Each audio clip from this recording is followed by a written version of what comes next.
Hey, good day, everybody. Welcome back to our Chavruta sessions live from Jerusalem with Rabbi Chaim Goldberg of the Noahide World Center. I see he's updated his computer, and his audio and his video look clearer and sound clearer than it has in the past. I'm not sure what he's planning on sharing today in the message, but I'm sure it'll be exciting. So on that note, let's just jump right in and say hello to Rabbi. Shalom, Rabbi. Yes, your picture is so much clearer, and even your audio sounds good. So we're going to turn the class over to you, sir. So good to see you today. Good evening, everybody. Can you hear me clear? Everything is fine. Can you hear me? Yes? And you also can see me. I can see all of you. Yes, it's excellent. So the truth is that I have difficulties with the computer, so it might be, again, that I will disconnect for a moment. It's okay, and then we will come back with much more strength. You with me now? You all with me? Just nodding your heads. Yes, excellent. So, we can start. Good evening. For me, it's good evening. For you, Dan, it's good morning. Also for Bart, it's good. Bart, Helen, Vincent, also by you now, it's a bit of night, right? Everybody here is from somewhere else. Jacob, you in France or you're in the United States? I'm in France now. Okay, there are worse places than that, so it's okay. I don't know if you know what happened in Australia. In the last few hours, they did a lot of demonstrations against Israel. They're saying that more than 150,000 people were there. It's their problem. I'm saying to my friends that I need to come to Israel. That's it. Enough is enough. We don't need to stay there anymore. Okay, what are we going to speak tonight? I'm going to have to raise up a hard question. It's a bit related to the to one of the laws of the 7 Noahide laws. And we will try to understand the concept of what's happening, okay? So let's dive inside. Hopefully the internet will work and we will be able to show the... okay, yes. What I want to speak a bit is regarding the commandment that is related with the eating not allowed to eat live limb. Okay. Now I'm not going. I think that we spoke about this a lot of times, but I want to speak more about something a bit else in a very interesting way of how it's going to be. And I want to raise up a big question about God. Okay, are you allowing me? It's a bit frightening, you know. It might be that some of you are not going to believe in God after this question. So are you prepared with this mentally? Yes, fair enough. Okay, those who don't think that they have the mental of having questions about God, they can leave now if they're still weak. Too much for that. Fair enough. So let's dive inside. Okay. The beginning of this is that God, when He created man, He said to him, "What is he allowed to eat?" Remember that? Remember this verse? It's a very, I think it's a famous verse. It's in the beginning of everything. God is creating man, and after He's creating man, He is saying to him, "What is his mission?" I think that we said it more than once, that it's very normal that after God is creating man, He is speaking with him. We call this prophecy today, okay? And this is what's happening in verses 27, 28, 29, and 30. And before God is concluding everything, that it's very good, okay? Everything that He did in these 6 days. In 27 to 30, God is speaking with man after He's creating him. And this is the most normal thing to do, okay? So the situation that we have today, that in the more than 24 centuries, God is not speaking with any person in this world, and all those who are saying that they are prophets, they need to go to a very interesting hospital. With us. Again, you see, so let me know that it's working.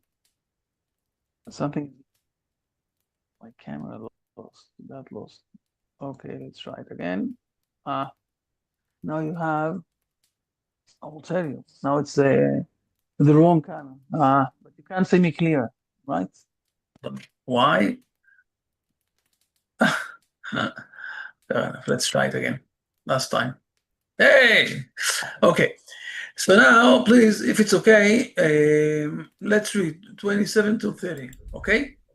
And the most important thing, I'm asking all of you to define exactly what is the permission that God is giving to Adam and Eve to eat.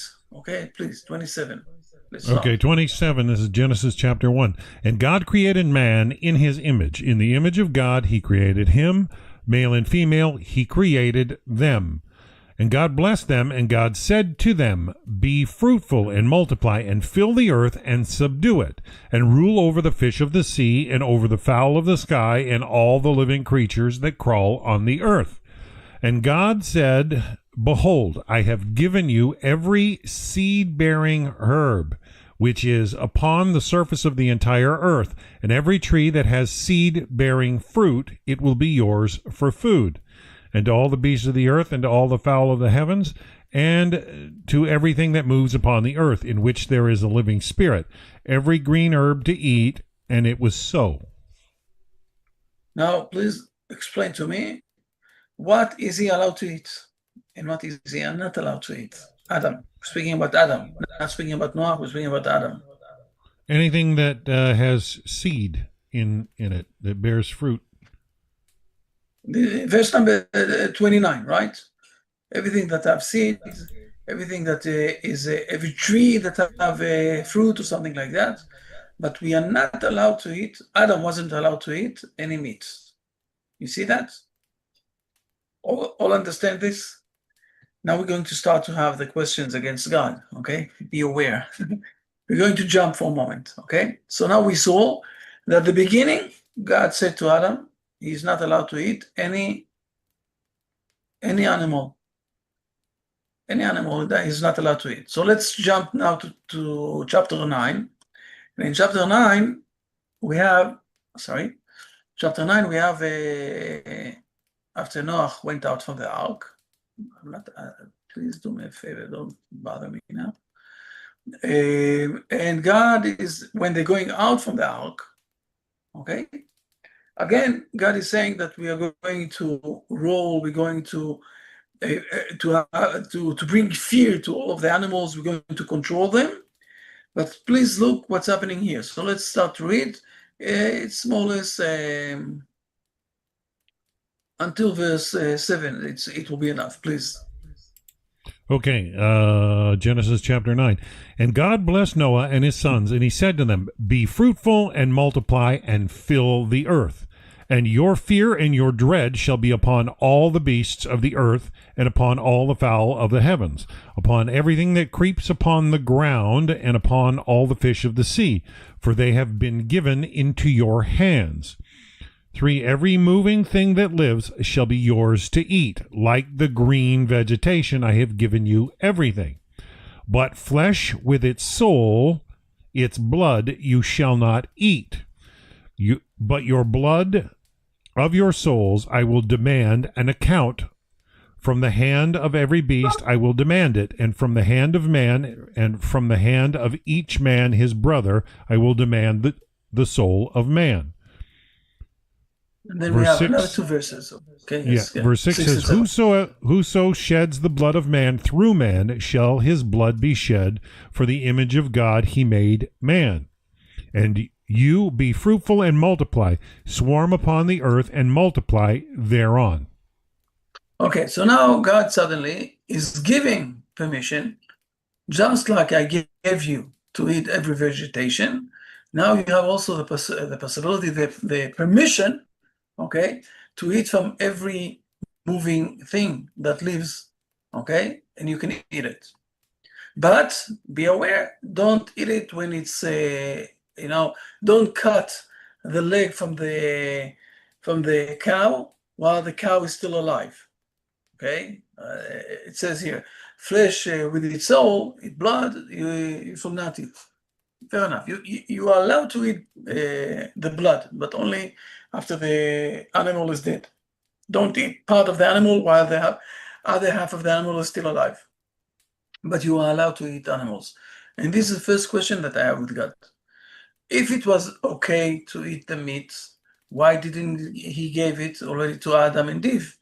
And if it's not okay to eat the meat, so why is he allowing now to eat the meat? But you understand my question? It's a good question against God, right? I don't understand. Did he change his mind? What happened here? Now, I want to bring the question to another level of inquiry, and to be even more hard than that. I want to jump for a moment to the things that we read yesterday. Okay, it's being more than once in the Bible, but let's jump for a moment to chapter 14 in Deuteronomy. Okay, and we will see that it says, now suddenly God is saying, we're not going to read all of this chapter. I want to show the idea of this chapter. Okay, the chapter is starting like that. Read please for a moment verses 1 and 2. 1 and 2. You are the children of the Lord your God. You shall neither cut yourselves nor make any baldness between your eyes for the dead, for you are a holy people to the Lord your God, and the Lord has chosen you to be a treasured people for him out of all the nations that are upon the earth.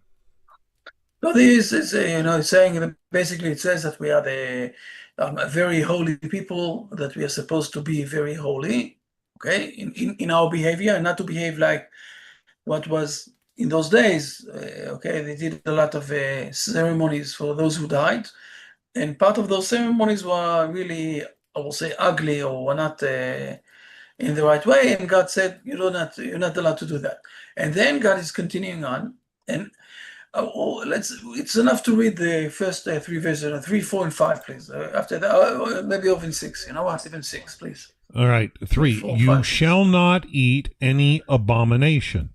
These are the animals that you may eat: ox, lamb, and kid, gazelle, deer, and antelope, ibex, chamois, bison, and giraffe, and every animal that has a split hoof and has a hoof cloven into 2 hoof sections, and choose the cud among the animals that you may eat. And then we have a list of those who are not allowed to eat. And now my question is even harder, okay, than before. Before, I was really, I will say, wasn't aware, or I'm not sure what God wants from us. On one side, he is giving Adam and Eve, he's saying to them that they are not allowed, they have no permission to eat any meat. After that, to Noah, suddenly God is changing his mind and giving them the permission to eat meat. Now, God is again narrowing, okay, and saying, okay, you can eat meat. This is what he's saying to the Hebrew people, okay, but only part of the meat you can eat. There are things that you're not allowed to eat, there are things that you're allowed to eat. So I'm confused. Maybe I'm going to close the sharing here, okay, for a moment. And please, maybe someone have an idea. Hi, James, good to see you also. Maybe someone have an idea what is happening here, okay? One of the conclusion, we don't believe in God anymore, okay? He is a God that is changing his mind every time. It could be a conclusion or understanding of this. I think that there are other things here, okay? But I really want to understand what's happening. If Adam and Eve are not allowed to eat, if this is what's supposed to be, so what happened that we're starting to eat meat in the Noah era? And if we are allowed to eat meat, why it wasn't allowed to men? And if we say that there is a reason what, I don't care what, in a moment we will say maybe reasons, so why the Hebrew people are not allowed to eat part of the meat? Okay, and they are allowed to eat others. What's happening here? God is not stable. No, I'm thinking it's some sort of restorative process to purity. By eating after we were not allowed to eat. Well, I think the restriction is more disciplinary than Yeah, so the discipline is for an outcome that Hashem is working towards. I'm asking, what is the main outcome at the end? To eat the meat or not to eat the meat? An idea. Yeah. So I We read. can't see you. Oh, you can hear. You can hear me. You can't see me. We can hear you. We can't. Oh, now Okay. we can Yeah. see you also. Okay. Yes. So before the flood, man was kind of, he thought he was on the same level as the animals because they and so it has to do with thinking that this life is all there is, and when you die, it's finished. But that was the way of the nations who cut themselves when people died to think it was the end of existence. But we're not animals, so God had to remind us that we're okay. I'm done. Hey, so my idea is Just, the earth a was moment. full. Just a moment. Just a moment. Jacob, you said something and you didn't finish it. Okay, I saw that you went. Okay, fair enough. So I'm sorry. I'm not. Just a moment, Patrick. Okay, just a moment, Patrick, please.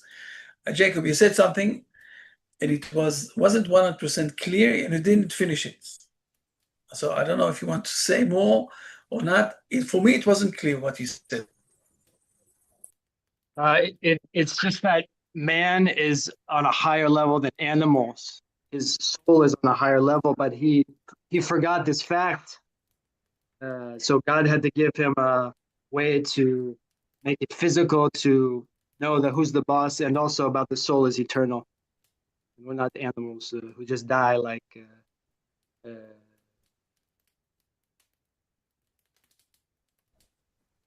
You understand what you're saying? You're mixing up a bit of things. In a moment, maybe we'll try to explain this a bit more. Okay? But thank you very much. Please, Patrick, please. Sorry. So, prior to and during Noah's time, there was bloodshed. I don't get the idea that animals were forbidden to eat prior to Noah.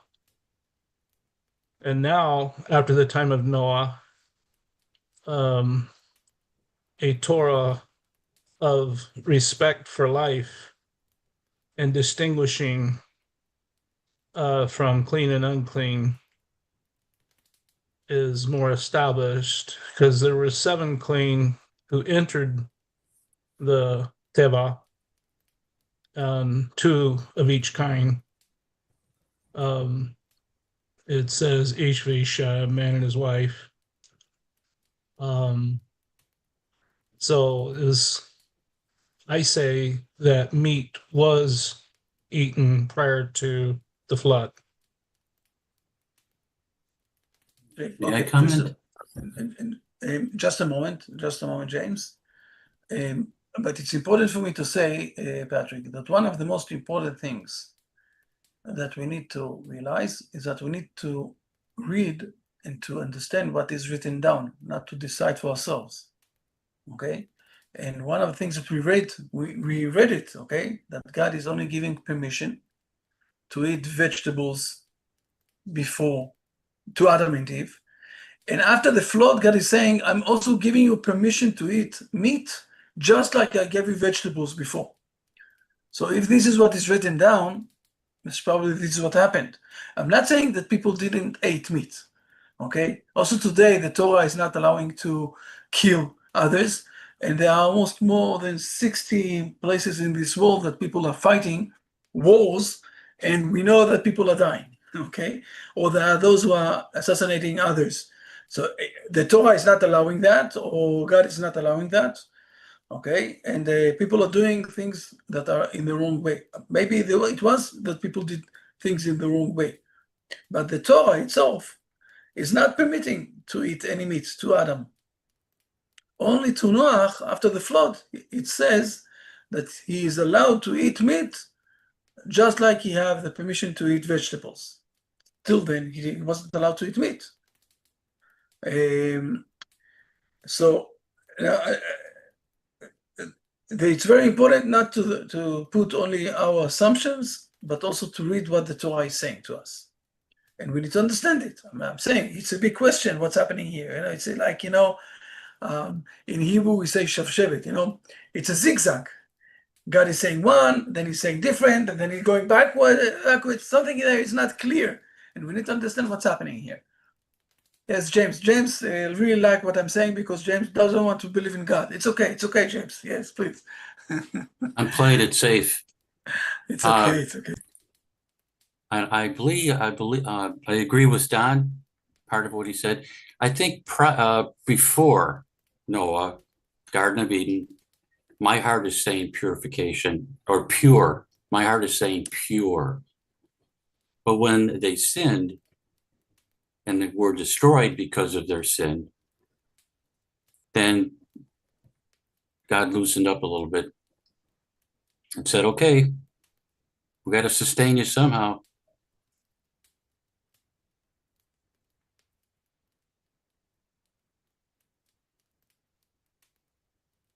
I can't hear you, Rabbi. When we were young, we had a very interesting game, okay? That someone was hiding something from us, and we were supposed to, the one that was seeking to this thing that was hidden, he was supposed to look, but he didn't know where to go. So we told him, it's a bit warm, it's very warm, you're getting closer. I think that here, all the things that all of you are saying, you're getting closer to the idea. And it's okay, you're starting to realize. But I will say in a few minutes, I will say a few more words, and you will start to understand.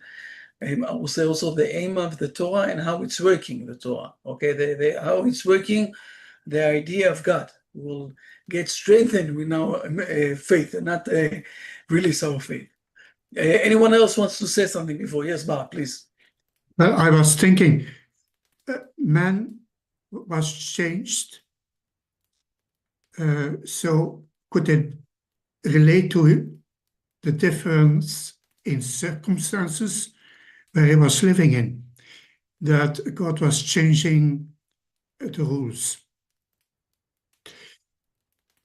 Through the behavior before Noah and after Noah, it was not the same man anymore.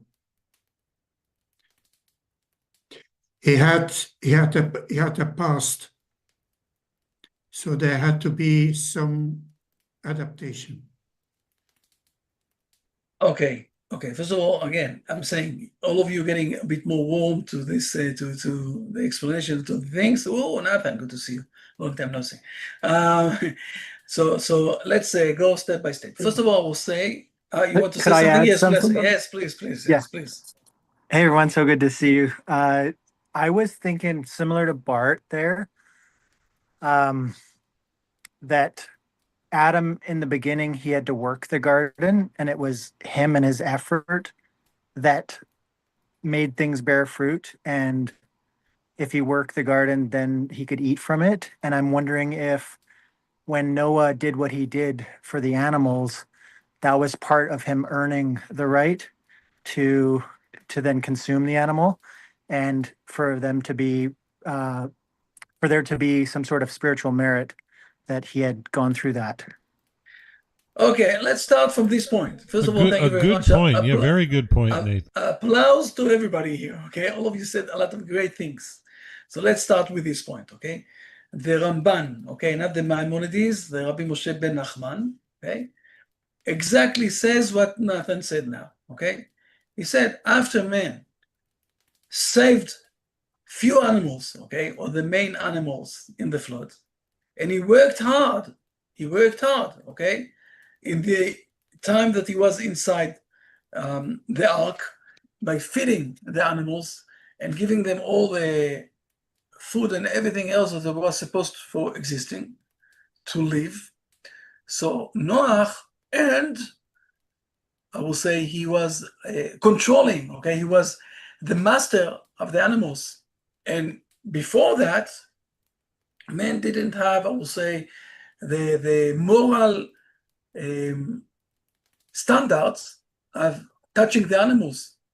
After Noah worked hard and saved the animals from, the animals that didn't came inside to the ark, they all died. So all the animals that came out from the ark basically were animals that Noah saved them, and Noah worked hard. So the Ramban is saying, this is what happened. After God, at the beginning, said, you don't have the moral level of eating from the animals. Now, after you worked hard, you have the moral, I will say, level and strength, okay, to eat the animals. First of all, to understand this maybe in one more level or one more profound understanding of this thing is that Noah worked very hard for the animals. Our sages are saying that he didn't sleep or almost didn't sleep there, because all the time, the lions are eating at night, but the cows are eating 3 times a day, and they're supposed to be taking the milk outside from them 3 times a day. And the animals were eating at the day, the animals were eating in the afternoon. And Noah all the time cycled around the animals and worked hard. So he did mercy, he did good deeds for the animals. And this is where, I will say, the world after that stood back, because Noah worked hard. What we didn't saw in Adam and Eve in the Garden of Eden, because on the first day that they were there, they already sinned. So they were kicked out. So we have here something that Noah earned for himself, okay, the possibility of eating the animals. But the question will be, okay, so Noah worked hard, and Noah have the moral situation that he can eat animals, but who said that we have the same moral thing? How come we inherited Noah's behavior to us? This is one of the questions that we have against the Ramban, against this understanding. So I want to go to another explanation. And the other explanation that I'm going to give is from one of our great sages from more than 500 years ago. He's named Rabbi Yosef Elbo, from the book of the Principles. There's a book like that, one of the 5 big books that we have. I'm going to say it by heart. It's a long chapter. If you really I read that book online, yeah. Okay, so it's one of the chapters there. And it says, listen to his explanation, Rabbi Avraham Yitzchak HaKohen Cook, Rabbi Cook. Fix it one step ahead, and what I'm going to say, it's more or less both of them, this is what they're saying. And it's going like that. The truth is, it will have, first of all, let me explain the idea what happened, and then we will explain also the background, how the Torah, how God is teaching us how to behave, how he is educating us through the Torah. Okay, so let me go step by step. First, I'm going to explain what happened, or it will explain also all the differences that is happening here. The truth is that when we read in chapter 1, we see that men have soul, but also the animals have soul. It's a bit different soul. It's more lower soul. Okay, it doesn't have all the possibility of as human being. Human being also the possibility of speaking or showing his will, doing actions, controlling the world. Animals doesn't have this level of soul, but they also have a soul. And who gave us the right to slaughter, okay, the animals and to eat them? We don't have any right to do something like that. So God said to Adam and Eve, you're not allowed to eat any animals. Eat like the animals, okay, from the seeds, more or less like the animals. By the way, it says that when God said to Adam, took him out from Eden, the Garden of Eden, and said to him that he's going to eat food from the seeds, so he said, so me and my donkey will eat the same thing. And then God said to him, no, you're going to do it a bread, and he is not going to do it from this bread, okay? So there will be a bit of a difference between us. But at the end, who said that we are allowed to take the soul of the animals? And if you will think about this for a moment, you will see that when you're trying to take the soul from the animal, it's crying. It's starting to I don't know when you saw last time someone, okay, that is slaughtering an animal, but it's happening, okay? It's not like when we're taking out the carrot from the ground, you won't hear anything. But when you're trying to slaughter something, it's crying, it's screaming, you know? So it's not, who said that we have the possibility, or who said that we have the moral level of doing something like that? So God said to Adam and Eve, you're not allowed to eat it. You're not, it's not in your level. And this is basically the main, I will say, aim that we want to be there. But what happened? What happened? Cain, who killed Abel, okay? He slaughtered Abel, right? He killed him. Cain and his destiny. And this is where Patrick was right, okay? Cain and his destiny. They felt comfortable to kill animals. And we have a lot of hints for this also inside the Bible, the stories of the Bible. And again, we know those things, and they ate from the animals. But because they ate from the animals, they started to feel that there is no difference between animals and human beings. If I have permission, or if I'm allowing myself to kill animals, I'm allowing myself also to kill people. There is no difference between them. You know, they're on the same level. Because God said that we're not allowed to eat them, so we are on the same level. And this is where the moral behavior of the world went down and down and down until the moment that God said, enough, I need to bring the flood and to do a restart to this world.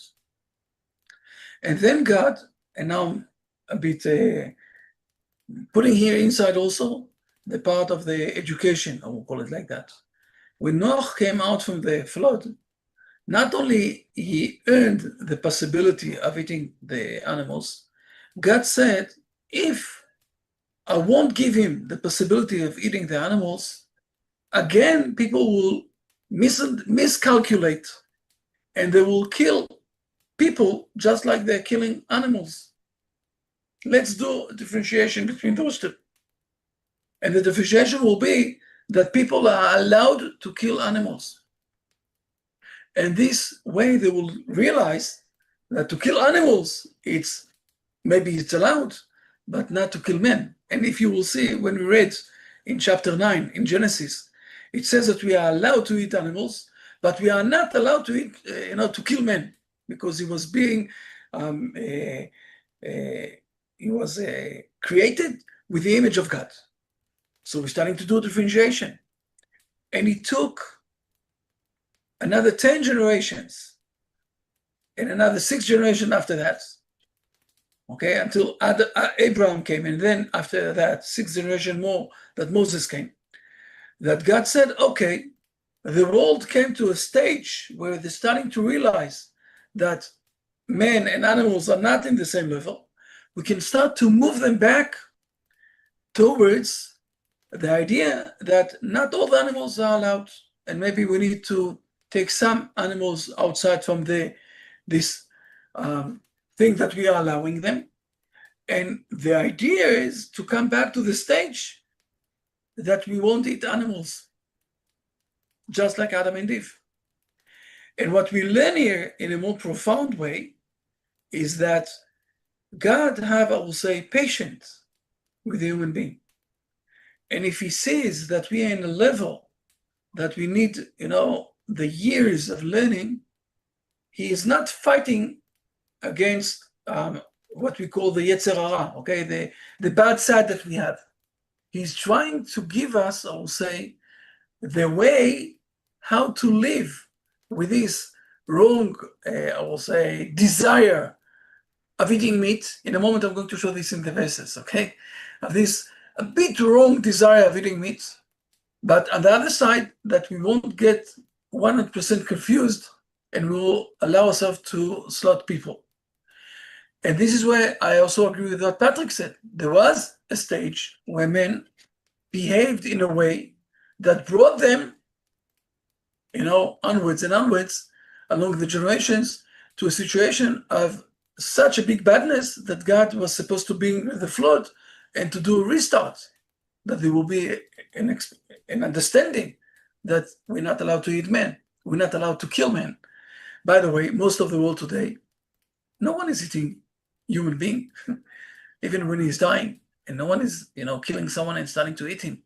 It's very far from us. But today, it's far from us. At the beginning of the, 4,000 years ago, I'm not 1% sure it was far from us. And let me show this for a moment, just a moment, Patrick. Let me show this for a moment. Let me show one more thing in the verses, and then it will be, again, very clear with what I said, okay? Let's go back from chapter 14. Let's go back 2 chapters, okay? Again, I'm in Deuteronomy, and let's go to chapter 12. Let's find it straight ahead. Okay.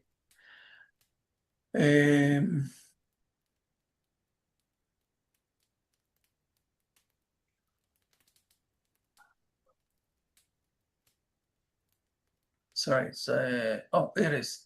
Please, Dan, can you read, please, verse number 20? Verse 20 of Deuteronomy 12. When the Lord your God expands your boundary as he has spoken to you, and you say, I will eat meat, because your soul desires to eat meat, you may eat meat according to every desire of your soul. Look how many times it says here, the desire. Read verse 21 also, please. 21. If the place the Lord your God chooses to put his name there will be distant from you, you may slaughter of your cattle and of your sheep, which the Lord has given you, as I have commanded you, and you may eat in your cities according to every desire of your soul. Now, it's in Hebrew, it's even a worse word. It's not only the word desire, it's also the word of it's a very, I will say, it's showing that you're doing something without really 100% clearness, okay? It's a bit, you can't stand in front of it, so you must eat meat. Something like that. This is how it's being expressed in Hebrew, okay? The word is ta'aven nafshecha. It's like, you must do it. So, okay, you know what? Do it in the right way. Slot, okay? In the way that it has passed over from, a rabbi to his student, rabbi to his, from Moses already. And we have all the exact way how to slaughter the animals. It's a very interesting way that it's doing it. All the scientists are saying today that it's the most, it's a less harming way to kill an animal, okay, by slaughtering it. But you see here the music of those verses. We have no choice. You want very much to eat meat. Okay, it's not the best thing, but at this point of time of Moses until today, we'll give you to eat meat. You already need to be in a stage that you're not eating everything. There are things that you will eat, there are things that you won't eat. But it's something that I have, at this point of time, I have no choice. God is saying, if I won't let you to eat meat like you desire, it might bring you back to the stage of the flood. Only after a few thousand years that this world is running by eating only meats, not eating people, okay? Not slaughtering people, understanding the difference. Meat we can eat, meat is a lower level than us. But people are in a higher level. After a few thousand years like that, it will happen. It will bring us to a stage that we're starting to realize that the human being is with the soul of God inside it, the image of God. And also the animals, we don't need to eat them. If you're asking me, think about this for a moment, you will see that the world is starting to speak like that. Who said that we are allowed to eat meat? And we're starting also to build up in the science, okay? I'm calling it a meat from the nature. I don't know how much you know about this, but they're working very hard about it. And they're doing it, all sorts of meat that is coming from the nature that is not real meat, but it's a meat that is coming from the fruits, from the vegetables, whatever it is. And giving us the same things inside. Yes. And the world he's starting to think maybe it's wrong to take the lives of the animals. Who said that we are allowed? And here we're coming to, I will say, to the most profound understanding. The aim of the Torah, I will say, the aim of the educational side that the Torah is giving us, it understands, God understands, okay, what's happening to the human being and where he stands. And this is where God is trying to educate us. And this is, it's not a zigzag of God, you know, to do one day to say that and one day to say that. God is, when he understands where man is standing, as he's saying to him, okay, now that you know where is the direction that we need to go, like we had in the Garden of Eden, to eat only seeds. You're not in the level of eating only seeds because it's bringing you to other, I will say, problems, other behavior, bad behavior. So now I'm permitting you, when you have this desire to eat meat, and for the Hebrew people even eat less meat than others, and for that, with the thousands of years that it will be implemented inside the nation, inside the, I will say, the human being, this behavior, we will be able to climb back to the situation that we won't eat meat. Because we said that we have a permission to take the soul of the animals. And we will come to this stage. Patrick, you had a question, please. Thought it was notable when my son was in the hospital that there were doctors who had compassion, and there were doctors and nurses who they have no soul. Excellent. And they treat my son like he is just an animal or chunk of meat. And these people are vegan. It's really strange. No, it's not strange. I'm going to say here something amazing, okay? You reminded me, okay, one point. I don't know how much you know, how many people from the Nazis, those who built up machines to kill human beings. Again, the Nazis, they had factories to kill people, mainly the Jews, but also the Egyptians, you know, a few kinds of, but many of the Jews. They built up factories. Some of those factories, like for example, in Auschwitz, there were days of 40,000 people that were killed in one day. Not one day. It happened, you know, months like that. They built up factories how to kill the human being. On the other side, they were all in the, they were friends of this committee of give the animals to live. You're thinking for a moment, you're saying to yourself, they misunderstood everything. They are killing the human being, and they are very strong. Don't harm the animals. And this is, Patrick, what you're saying. When people are getting confused, and this is reminding us that we didn't came yet to the stage, to the full stage, I will call it, that we understand the differences and the levels. And this is where, when we eat the meat today, basically, we understand, we putting ourselves to the stage that we're starting to understand the levels. And okay, there's the human being, there's the animals, there are the seeds, and there are also the minerals. Fair enough. We spoke about this in the Kuzari a few times. But again, to understand, you need to treat the right way the human being. And if you're not doing this in the right way, why are you living here? Are you just an animal? Very nice, Patrick. Thank you very much. You added something very important points. Questions till now. Okay, so I think that we explained in a bit more, or say, I can give a lot of resources for that. But I thought that instead of starting to read the resources, I will explain this by heart. It's written down inside this book of the principles, and it's also being explained in a very nice way with Rabbi Cook, okay? And it's a long learning. We can learn it for 3 months, step by step, and to see a lot of things.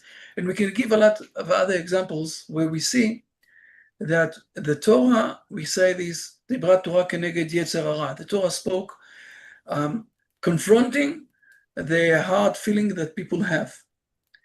I will give another example. I'm not going to show this in the Torah, but just that you will realize. In the Torah, we have a structure. If the army of the Hebrew people are going to conquer somewhere or going against the enemies, and we are winning, and one of the soldiers is seeing there a nice lady. She's not from the Jewish community, okay, but she's one of the ladies. Let's say, for example, the Hebrew nation is fighting against Lebanon, and we're going inside to Lebanon, and we see there one of the soldiers see there one of the ladies. I don't know if you know, but whenever the army in the Arabs area, okay, here in our area, but it's not only here, but mainly here, when we win somewhere, so all the women's dressing very nice, and they're throwing flowers on the soldiers, and perfume also, and they're saying, "Take me, take me." Okay, so the Torah is saying exactly the structure, how you can take one of those girls. It was then, okay? Why I'm saying it was then, I don't know if you know, but 7 years ago, there was a research that, and this research, they said that the Hebrew nation are thinking like the Nazis, God forbidden, okay? That we are much more in a higher level than the Arabs. Why? Because in the last 57 years, or today it's already 60 years, that we conquered the West Bank, there is no evidence and no complaints of any woman of the Arabs that is a soldier raped her. And the reason why we are not raping, because we are, we think that we are much more higher level than them. The truth is, we're not doing those things because we're not raping. We're not from Russia, and we're not from the Arabs, and we are Jews. But there is a way, and the Torah is teaching us how to do that. Okay, today we're not doing it at all.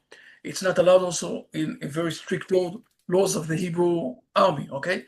But we're not doing that, okay? Fair enough. But I'm saying the Torah understand that when you're going out to do a war, maybe there are all sorts of different behavior. And if you won't give the instructions of what to do when you're starting to find yourself in a way that you can't stand in front of your desire, okay? So people will do things in much more hard way. So let's give them permission what to do. And after that, everything will calm down. I won't go inside all of this. It's more than 30 days. It's very complicated. I don't want to explain this even at this point of time. I want to speak about the principle. The Torah, God is trying to educate us and to bring us to the level that we will be people, mensch, what we call in English, okay? Mensch, that we will be people that are will, even to the enemy, will behave in the right way. And this is where a lot of confusion is coming inside. James, you raised your hand, please. Thank you. So the soul of an animal is very special. That's what I'm understanding and hearing. What happens to their soul if their soul is taken from them? And are they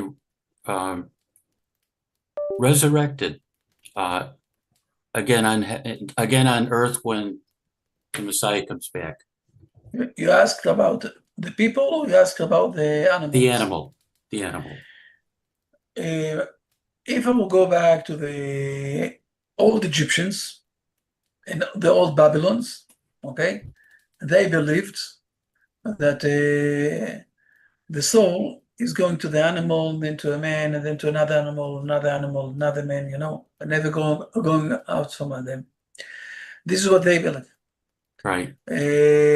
I'm speaking about more than 4,000 years ago, but this is one of the beliefs that we have that is running in this world, and it's more in the pagan side and in the idolatry side, okay, what they believe.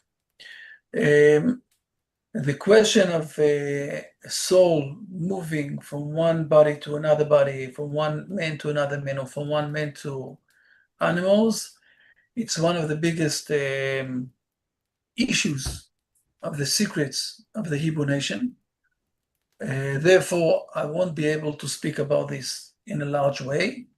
I will say that there's a limit. Even if someone, because of all sorts of reasons, is supposed, because of the judgment that he's passing up there, supposed to come here again, there's a limit of 2 to 3 times, not more than that.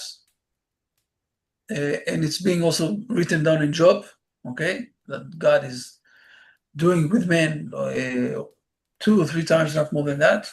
And where exactly he's going to put him in, how exactly he's going to put him. Again, I won't go inside. It's a very big issue, and a big debate also inside the Hebrew nation, exactly with the sages. But there is some sort of way, I will say, mainly, or I will explain that it's more a way of fixing things. Okay, here when we are in this world, we have the possibility of doing redemption, but when we getting separated from our the soul and body is getting separated one from each other, and the soul is going back to heaven and the body is going back to the earth, it's being judged. And if the soul is asking in some sort of ways to do repentance, it can't do it when it's in heaven. So God is giving possibilities of second chance, let's say it like that. But the animals, I'm referring to the. Oh, I'm sorry. I understand that. This is exactly what I wanted to say. Okay. You want to speak about the animals? This is something that I can't share it at this point of time. There are a few things, but it's very inside. It's very complicated, and I don't think that we need to discuss now the issues of the animals. Okay. There are questions. I will say there is a very important Mishnah that we have, that there are things that we're not asking too much. There are boundaries of limits of the knowledge that we have here, and there are things that are above what we have here. So when we will go to those places, we can speak about this. But here, it's a bit outside of our boundaries. We don't need to discuss it too much. And the truth is, why do we care? Do I care? Do I really care what's happening with my cow, even with my dog? It's his life, my life, after all, a bit different. So we need to treat them in the right way. But on the other side, we need to remember that at the end, it's his soul. Nathan, you wanted to ask something, please. Hey, Rabbi, I hope it's on topic. Have you heard about the carnivore diet? I'm hearing a lot about it, and people that eat specifically animal-based products, so eggs, meat, fish, dairy. And I'm hearing about there's a lot of health benefits to it. I'm just wondering, and I'm hoping it's on topic with what we're talking about today. And like, what would the Torah's view be on that if somebody eats strictly animal-based products? No, there's it's a bit related with the issue that we spoke, and I'm raising up questions. Okay, for example, the Hebrew nation is not allowed to eat milk. Okay, with meat and milk, we're not allowed to put them together. And Right. The question is why. And I'm going to give you 2 questions, and you will start to understand also what you're asking. There are 2 things that we are, I will say, taking without permission. Okay?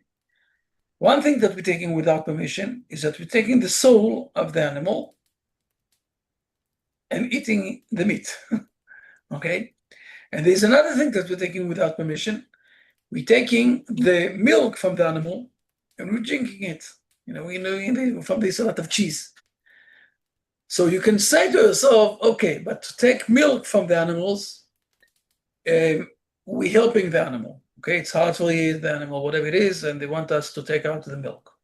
Every woman who gave birth knows how much, if she doesn't give the milk outside, it's hurting, it's with a lot of infections, whatever it is. So we're doing a good favor to the animal. But at the end, we didn't have permission to eat from the animal. But there is a difference between those two. To take from them the milk, we're assisting them. Okay? Did we ask permission? No. Is it okay? You know what? I don't know. But to take their life, again, did we ask permission? No. It's good. It's not on the same level. Don't mix them up. On the other side, to take out or to use things that the animal is giving us, okay, it's with a lot of beneficial things. And this is why the science is trying to imitate that from the vegetables. We want to come to this stage. Fish, permitted, without any problems. The fish, okay, all the world of the fish, it's not a problem at all. Again, the Hebrew people have restricted very much what are the things that we are allowed to eat and what are the things that we're not allowed to eat. Fair enough, but it's not it's related with other things, okay? But you're allowed to eat from the fish, whatever it is. And you can also take from the animal, things that they're giving it. For example, the eggs, or for example, the wolf that we dressing, getting dressed with. It's nice. It's not the same level of, killing the animal. And this is why we're not mixing those things. And this is a bit answering you the question. Thank you, Rabbi. I do have another question. I'm not sure if anyone else does, but if there's no other questions, I do have another question. Okay, please. And then Patrick also will ask. Yes, please. Okay, just my other question was about what's the Torah's view on Noahide's hunting with rifles? Like if we were in Canada, we hunt deer and other things, and what would be the view on that? It's a good question. I need to think about this. I need to ask it a bit and to check this up. I don't want to answer like that. Okay, no worries. Rabbi, Okay. I think we covered that question when we did the Brit Shalom book. I want to see. I want to look at this again. Yeah, I What think do you remember from that? it wasn't recommended for sport, right? If you're hunting for food, there was it was considered acceptable, but not for sport. Like trophy hunting was frowned upon. I think this is right. This is what I thought, but I wanted to check this up. If you remember that we said it, it's okay. I agree with this 100%. Okay. And then also not to eat it when it's half alive, to wait for this. Patrick, you wanted to ask also something, please? Yes. Yeah. So With your permission, all of you, it's the last question for tonight, but it's okay. Please, yes. Nimrod, Amraphel, he was a hunter as well. Right. Also Cain. Okay. Also, meat and dairy I struggle with, but it seems cruel to me to be cooking meat in its own times, halev, the fat or the milk. It's sort of like cruelty. It reminds me of the Falopa people who are cannibals. That's what it makes me think of, is cruelty. Maybe, but it was very, acknowledgeable. People did it a lot all over the history, that people did things like that. And it was very, I will say, very easy for people. Don't think about today. Today we have industry of food. And basically you go to the supermarket and you see in your eyes more food in every day that you go to the supermarket than you can eat all of your life, okay? So people are very far from the nature and from what's happening in nature. But the truth is, think, for example, 300 years ago, where food wasn't so, uh, outside for everybody everywhere. And a farmer, for example, who took the milk, and he was also eager to have a bit of meat, and he didn't have a lot of water there in these areas, so he cooked the meat inside the milk. I don't know, because again, in those days we didn't. It's not like the days of today. I will say it like that. And there are places, by the way. If you think there is a hunger in Gaza, there isn't any hunger in Gaza except for our hostages. They are being hungered. But if you will go, for example, to they spoke about this also in the United Nations. Go to places in Africa, and there are few places that there is also war, and we're speaking about millions of people that are in hunger and dying from hunger. Okay, this is the hypocrisy of the world. Okay, but never mind. Now, just to realize there is this situation of hunger in this world still, and I think that it's related very much with the coolness of the leaders, because we have enough food that no one will hunger in this world today. But people prefer to build up missiles. Think about the Ammonites, okay? It's a country that it's a poor country. They don't have enough food, they don't have enough water, they don't have enough of anything. And they're investing of building up missiles to shoot the rockets towards Israel, 2,000 kilometers from them, instead of taking this money and everything else and to give food to their people. You're asking yourself, what is happening in this world? But I really, think about this for a moment. I don't know. I have no explanation to such a coolness of the leaders of the Ammonites. And they're not managing, If they will manage, God forbid, okay, maybe they're not managing even, So what is it? Idiots. The Russians now, okay, they are organizing now to do a big attack of missiles, not missiles, the airplanes without pilots, okay, against the Ukraine. They're building up a lot. They want to shoot something like 1,501, once, and the day after that another. You ask yourself, why to put so much effort, money, investment, people, whatever it is, instead of spreading a bit of food, The Ukrainians will come, they will say to themselves that they prefer to be blessed, to be part of the Soviet Union again, if they will give them food instead of spreading them, But people are thinking, in the coolness. I don't know. I have no explanations for that. But this is why we have the Noahide World Center all over the world with all of the people to start to put more common sense to the world. So hippie to all of you. Hey, hooray. Thank you. Fair enough. Okay. I think it's enough for tonight. Hopefully next week we're going to meet again, if it's okay with all of you. And he's my son that came without any saying hello before he suddenly came. So I need to stop and go to speak with him a bit. He came with his wife. Yes. Well, thank you so much, Rabbi, for today's class. There's a lot of material in there. I'll have to review this one more time just to stay on top of it. Interesting concepts for sure. Thank you. Thank you so much. We bless you and all Israel, and we wish you well this week. So we're aiming for next week. Exciting. So till then, everybody, have a wonderful, wonderful day. Bye for now. Bye, everybody. Thank you very much. Shavua Tov.